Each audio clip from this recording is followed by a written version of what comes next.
Jesus is keeping me alive. I love these songs. That's the other thing about Honorable Manning.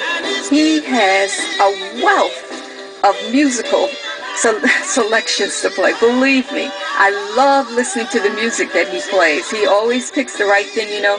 In fact, one day we were in the car with his some of his family members, and we were driving down the street, and they had been here for, I don't know, maybe a week or two, and a song came up. It was so weird. This song came up, and it said something like, you know, it's time to go now, and they were like, oh, are you trying to tell us something? It was so funny. But I notice a lot of times when he's talking and he picks a song, the song kind of goes along with what he's saying. So we just praise God for that. But now he's going to come up and he's going to talk about measuring your kingdom. And this was an awesome message that he gave. I really praise God for it. He started to teach about the dimensions of a reed, which starts, I think it's Ezekiel 40. And he starts teaching about the dimension of a reed, which is 6 cubic, and he talks about the width of one man's hand breadth. Yeah, I'm going to let you listen to that, because I'll tell you that thing right there is deep, but he really gets into it. And he talks about the vision of the temple and how many churches have used this segment of the Bible, or this chapter, to build their church and to build their doctrine on. He talked a lot about that.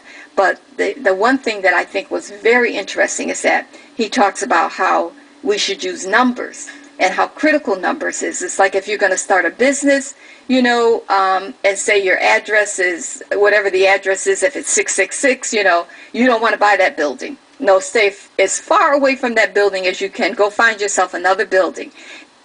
And so he talks about that. And, you know, you can pick your number. Like if you have the opportunity to pick the number, you can just... I'm sorry. I think my earplug's falling out of my ears. Okay. And what you can do is you can just, you know, pick your number. Like he always states, the number 127 is the most perfect number in the world. And so I use that number a lot myself. You know, I try to, you know, like for instance, if he says pick a number of people that you're going to have to be in a meeting or something, you know, I try to use those numbers that he says, numbers that are very critical. And numbers are very important.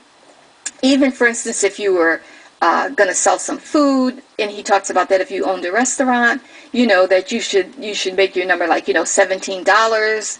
You should make sure that the numbers are godly numbers that you, when you match it up to, for the address, for the food, you know, for anything that you want to do. He talks about how critical that is. You know, I think God's numbers being like 1, 3, 7, 12, 24, 44, 70, and 120. And again, then you get the 127.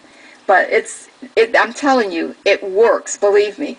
And he talks about how our building, you know, had a number of 36-38, and he just took the 36 off. And our building is 38. And then he talked about a lot number, and you know, I think it had the 127 number, and it had a couple of sevens in it.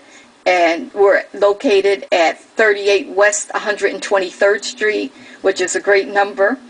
And I think if you just start using those numbers, you will really see that God will really bless your life. You know, even if you're going to write out a check, you know, I don't know if the amount is 66 cents, you know, give them a little bit more. You could make it, you know, 77 cents or or something like that.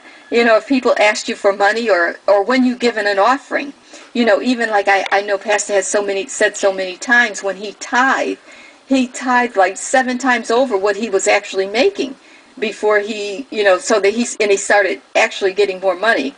As it is right now, he doesn't take a salary, but he talks about that. And numbers are just so critical. And I have found that since he has been, you know, talking about numbers, it seems as though whenever I do anything, it just automatically comes up in my mind to use these numbers.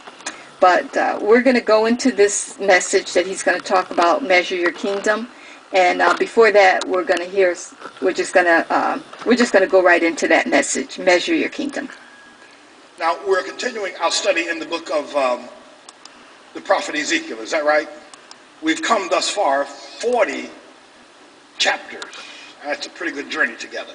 And because I want to treat this chapter with the utmost respect, and I recognize I'm going to be challenged by a lot of theologians of the things I'm going to say, because a number of people find this to be a very interesting, prophetic, if you must, type of a teaching.